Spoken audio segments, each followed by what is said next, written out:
order to complain about what type of a government you have at any level, you earn that right by participating in this process on election day. And for anyone out there who declares themselves to be a proud American, that's fantastic. But if you're a proud American, you have to understand that this is more than a right that you are given. This is a duty. This is your obligation. This is your responsibility. We got into this race 19 months ago. It's been a long journey. The first 6 months of this campaign, we campaigned twice in all 62 counties throughout the state. Many of the counties even more than that. So we've been working hard for a long time. I want to thank my wife Diana, my daughters Michaela and Ariana. It's a lot of time that is spent away traveling the entire state. The love and support from the family is the only way to be able to do this. We believe that this is a campaign truly to save the state. And for Kathy Hochul, she's been campaigning like this is an effort to save Kathy Hochul. Our state is at a crossroads, and in order to restore New York to glory, in order to tackle the reason why New York leads the entire country in out-migration, we all have to work together, Republicans and Democrats and independents. We need to unite as New Yorkers. We've done this before. We've been in this situation in the past where the state was at a crossroads, and 28 years ago today, November 8th, 1994, we had New Yorkers of all walks of life come together as New Yorkers to be able to save the state then. This is going to be a historic election. We're feeling great. All the early reports is that throughout the entire state, our supporters are coming out strong today. So if we keep that up, it's going to be a hard-fought, well-earned victory. Look forward to getting to work. My first phone call tomorrow morning will be to New York City Mayor Eric Adams. Ask him, what do you need? What support are you not getting from Albany that we can start helping with? We know that right towards the top of the list, we need to fight rising crime.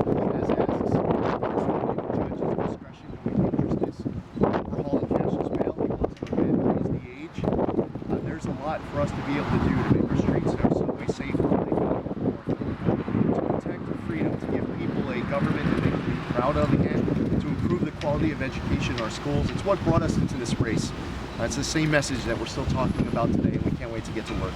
Yesterday she said Democrats outnumber Republicans 7-1 in New York City. How much of the vote will you need to get there to win, and are you confident that you will get people to switch their party allegiances this time around?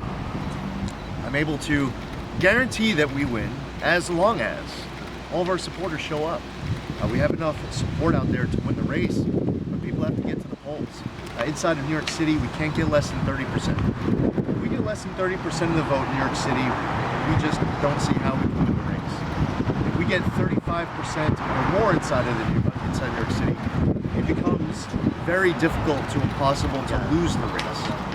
So that's basically the numbers that you'd be looking at when the results start coming in. Our goal is to get at least 30% inside of the city, but if we get 35% or more, that would be even better. Where do you think you've made inroads in the 5 boroughs? Staten Island, Bay Ridge, Brighton Beach, Middle Village, Williamsburg, Borough Park, Crown Heights. The list goes on. With the Dominican population we've worked closely with, the bodega workers, the taxi drivers, the Asian American community, many dozens of events with the Asian American community. We just had a great rally a few days back in Flushing. We've been inside of Chinatown and Sunset Park. We've spent a whole lot of time with the Black community. This is an important relationship to build and strengthen further. I co-chair the Congressional Caucus on Black-Jewish Relations, and I look forward to making sure that the relationship is even stronger in the years to come. We believe that we're going to do very well with much of the Orthodox Jewish vote. That community concerned about the attacks on their education coming from Albany, as well as anti-Semitism on the streets, just like the Asian American community is also concerned about raw, violent hate that's been targeting their people. Work closely in Lower Manhattan with the people who opposed the demolition of Wagner Park. Strong support from individuals who oppose congestion pricing. And there's just a whole lot of New Yorkers of all walks of life who want to be safe on the streets and the subways. So it's come from different geographic areas, from different groups, and also based on different issues. How do you believe your message? We'll find out when the polls are counted closed at 9 p.m. The ballots are counted. We believe that we are on path for a historic victory here today. So obviously the message did resonate well. Did you think that yesterday's the bail, the $1 million bail that was given to a man who was arraigned yesterday for having the gun that was used in front of your house, do you think that was like a turning point that you're seeing crime actually being addressed by the courts and taken more seriously? That he didn't walk out with no bail, he was actually given $1 million bail. Not all counties are the same. Not all counties are the same. Not all district attorneys are the same. Not all judges are the same. And the laws certainly need to be overhauled in the state. So the turning point as far as New York's criminal justice system comes when we take office in January. We're willing to work with absolutely anyone in the legislature to be able to make necessary changes regarding cashless bail, less is more, raise the age, the HALT Act, the discovery law changes. We don't have the same issue in Suffolk and many other counties, but inside of New York City, you have district attorneys like Alvin Bragg refusing to enforce the law, and we need to better support our men and women in law enforcement. The turning point comes with action, statewide action, to take back our streets and subways. Yesterday, the governor accused you of, she said the vote was hyperventilating. The irony as she makes that claim, it was about a half a dozen different subway attacks in the 24 hours before she's making that claim. People not being just pushed, or people getting their feelings hurt. We're talking about sharp objects being lodged into necks and chests. That was just in the day prior. Now the MTA wants to say that everything is getting much better over the course of the last week or two. How do you say that while this is happening in the subway platform over the last 24, 48 hours? You know, and Kathy Hochul, she wants us to look away. There's nothing to see here. This is all just a perception. We've been down this road before. We were down this path in the 1980s when elected officials were trying to lecture to us that it was all just perception. So Kathy Hochul, when we were at our debate a couple of weeks ago, when I pointed out that here we are, almost halfway through the debate, and you still haven't pointed out that we need to lock up the bad guys, and she said she doesn't understand why this is so important to me. So she dug herself a hole. What do? She keeps digging. So she goes on MSNBC and she says this is a conspiracy and that we're all denying data, even though all different kinds of major crime categories are up year after year. So what does she do? She keeps digging. She goes on CNN a few days back. What she didn't realize was that it was a split screen. The other half of the screen was showing all the different major crime categories up while she's trying to lecture on this narrative. So what does she do next? She keeps digging. She goes on MSNBC that night. When she's on MSNBC, the host cuts her off and says, you know what? I don't feel safe. When I go to the pharmacy, everything is locked up. I'm not riding the subway. Kathy Hochul made a strategic decision not to focus on the issues that matter most to New Yorkers. So if you asked me 18 months ago, what's the top issues? Why are you running? I would be talking about how New York is hitting a breaking point. New Yorkers are hitting a breaking point.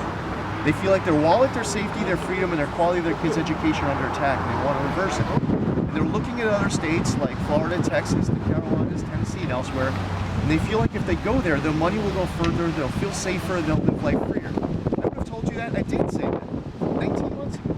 I'm talking about the same message today. Kathy Hochul chose to instead try to focus on other issues, other than the issues that matter most to New Yorkers. She's going to pay a hefty price.